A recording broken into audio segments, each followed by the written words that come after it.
Hey guys, welcome back to the channel for another flea market finds. This is going to be stuff I picked on June 18th, 2023, Father's Day. Because it was Father's Day, there weren't as many dealers that bothered to come and set up, so traffic was light. So this is going to be kind of a short pick, so I'll probably add on a box of stuff at the end there that I picked up from one of my local buyers. He came in and wanted to do some trading. He picked up some stuff he had bought from me and we did some trading. Anyways, let's talk about the stuff I did pick up at the Father's Day sale there. Did pretty good. Nothing too spectacular, but the prices couldn't be beat. I got this pile right here for $5. It consists of this Zircon branded stud finder. I have one, I think made by Black & Decker or some company. Stanley, it might be a Stanley. This one seems like it might have a little bit more to offer as far as features go. I have no idea whether or not it even works, but I paid so little for this pile. I mean, $5 for the whole pile of stuff. So even if this is junk and I have to throw it out, I'm still happy because this is a nice, genuine set of channel lock pliers. This is just a Husky Phillips head screwdriver. A genuine pair of vice grips in great shape. And this Porter-Cable branded grinding disc, metal grinding disc for a large grinder.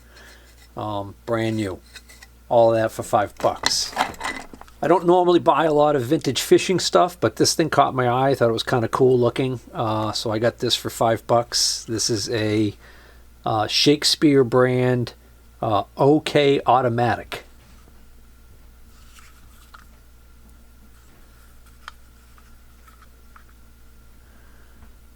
Well, it turns out the stud finder actually works perfectly fine. The battery in there was even good. I just wasn't using it correctly. There's a button on the side here, which is the on button. What you do is you place it on the surface you want to use it on, press and hold the button until it finishes calibrating and it'll make a beep. Then it's calibrated and you keep the button held and you scan. It has a stud scan for finding studs in drywall, but then it has this deep scan, and the deep scan's kind of neat. My workbench here is almost 3 inches thick, very solid. If I calibrate it to my workbench's top,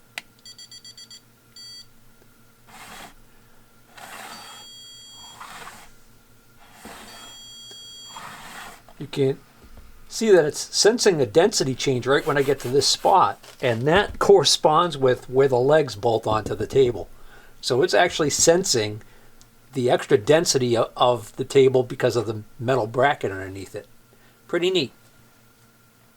I picked up this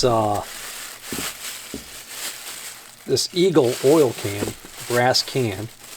I've bought a few of these over the years, and I've tend to shy away from them because usually they want too much money for them. But I got this one for $5, so I couldn't pass it up.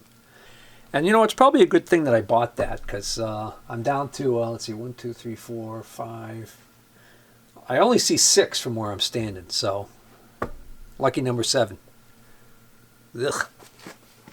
I picked up this combination square for $2. It's not a Starrett or anything great like that. It is marked USA though, so decent quality probably. Right there, marked Made in USA. It's got the original scriber. The level is intact. I mean, it looks a little rough, but yeah, good serviceable square as far as I can tell.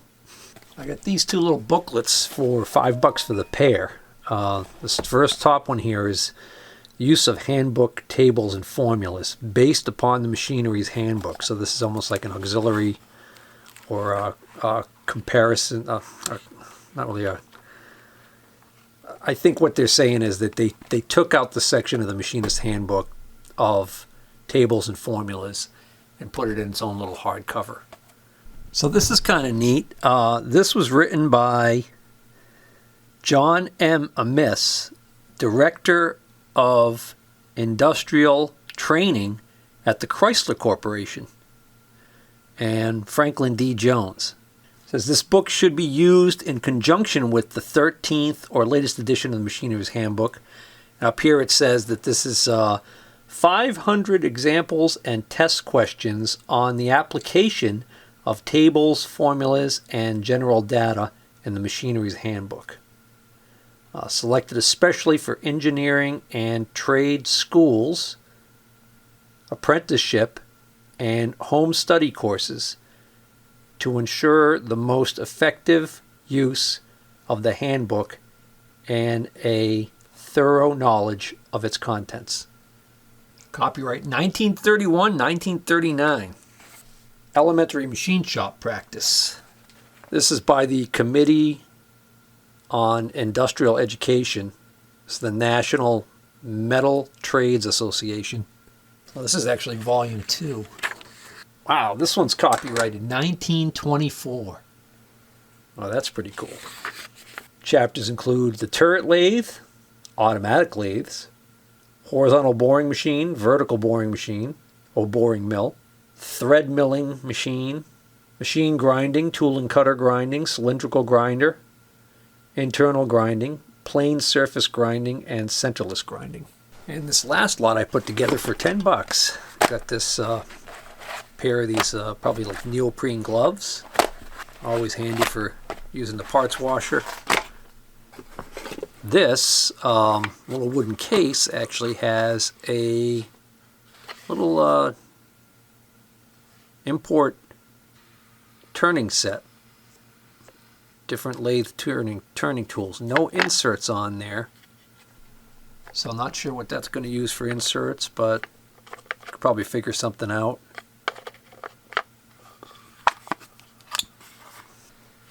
This little Pros Kit SD9805 6-piece insulated precision screwdriver set. So this is a cheap made in Taiwan set. Looks like it's a knockoff of I'm trying to think like a not really Weeha, but one of those other brands. If I recall correctly, I just popped this open like this. So they look like they have either had very little use or not been used at all.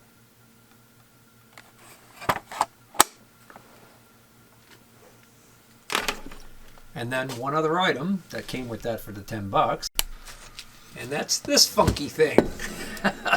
So this is a big, I'm not even sure what this is for. This looks to me almost like a repair pipe for exhaust pipe. It's this flexible, looks like galvanized pipe, so you can basically get it to stay in whatever position you want. And then I think the idea, because they both ends of it are made the same way, you know, you slip pipe in here and you weld it, I guess. But what somebody did was they rigged it up so they made a stand for it. They put a strong magnet on here and attached it to a good sized length of this flex hose, which has a pretty much standard shop vac fitting on the other side. So what this becomes is a attachment for your shop vac that you could just slap down on your table, like for your table saw, I guess, or joiner or whatever you're doing, right? So I figured, no, it cost me more than $10 for these parts to make this thing. Why the heck not just grab this thing for $10, and then, you know, that makes the other stuff free. So it makes the little cheesy thing there, and that's the stuff all free. All right, that's it from the outdoor flea market. Let's just go through that one box of stuff I have real quick, and we'll call this one a wrap. All right, let's see what we got here. This is a old depth micrometer.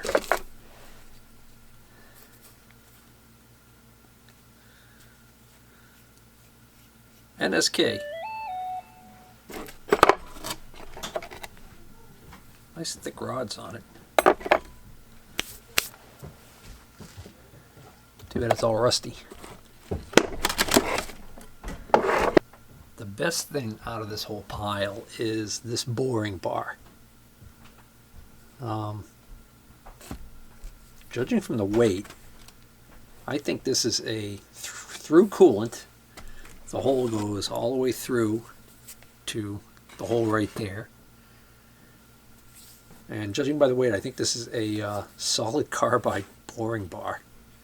It's almost got like a chrome plated head. It's kind of neat. I could find no part numbers on this thing anywhere. It's kind of unusual, but I don't know. Probably hold on to this one. And then he had a bunch of this this old lantern post tooling. So that's a J.H. Williams. Another one. I don't know what that one's for.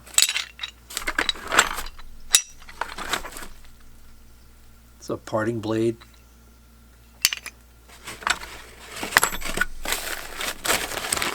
Alright, these are mounted wheels, it says, but these are pointed one end, 60 degrees. So they're cone-tipped grinding wheels. Bunch of micrometers that just really need love. This is a Starrett 436 by the looks of it. Yep. That one's still good.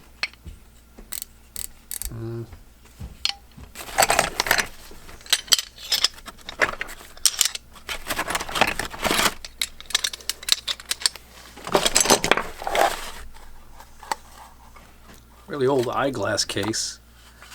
Oh, that's nice. Forgot that was in there. Well, that's actually heavily engraved, but it's a decent little micrometer. The eyeglass case is a hoot. Another parting blade holder.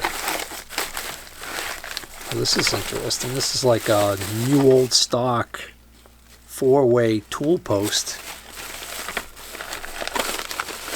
Yep, there's the handle. So it's just missing the stud in the T-nut.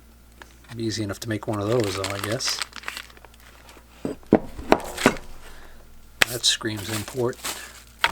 Oh, there's a big lantern tool post holder there.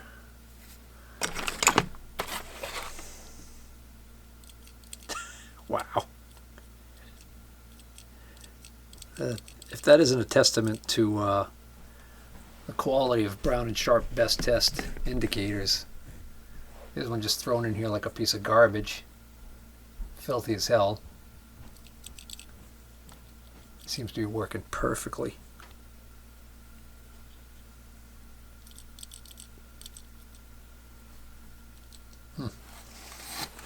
And some random tool steel. Oh, a little itty bitty one there. That's a Craftsman. You know what?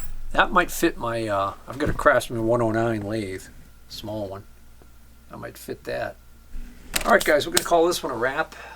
If you enjoy these kind of tool videos, please hit the like button and consider subscribing, and also consider sharing these videos. Thank you.